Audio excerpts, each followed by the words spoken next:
Alors,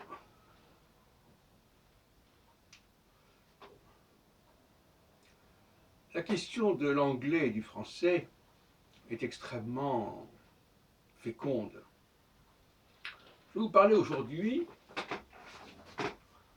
de la raison pour laquelle l'anglais ne distingue pas le verbe au singulier et au pluriel, sauf dans le cas de la troisième personne du singulier, où on met un S après le verbe, à la suite du verbe.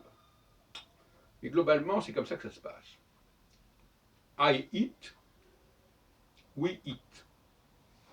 Pas de changement. Et d'où ça sort, ça? Parce que ça ne se retrouve absolument pas en allemand, par exemple. Eh bien, moi, je dis que ça sort de l'emprunt de l'anglais au français oral. Parce que, par exemple, je dis, c'est surtout la troisième personne qui est ici concernée.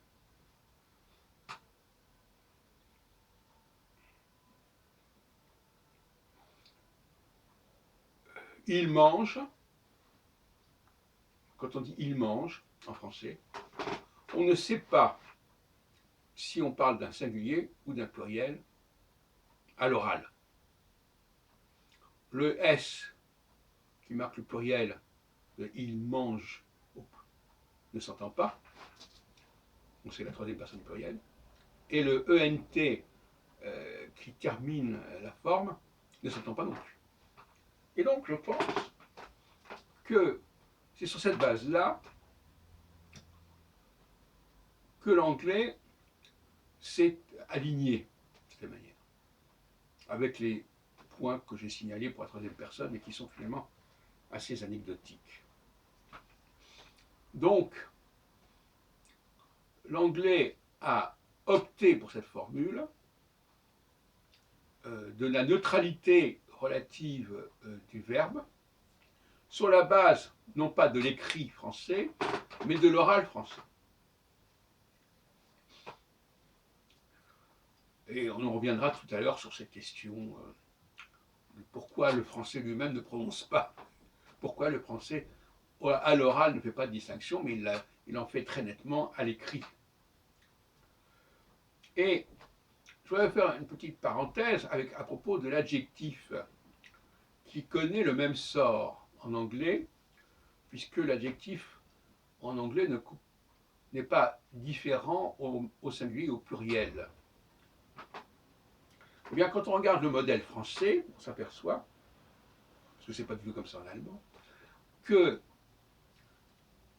y a des adjectifs qui ont cette caractéristique. Par exemple, rich. Il est riche, elle est riche. Il n'y a pas de différence. Il est pauvre, elle est pauvre. Alors il y a des cas où effectivement il y a une différence, mais qui s'entend très peu finalement. Il est grand, elle est grande, etc. Bon. Oralement, c'est peut-être pas si bien capté que ça.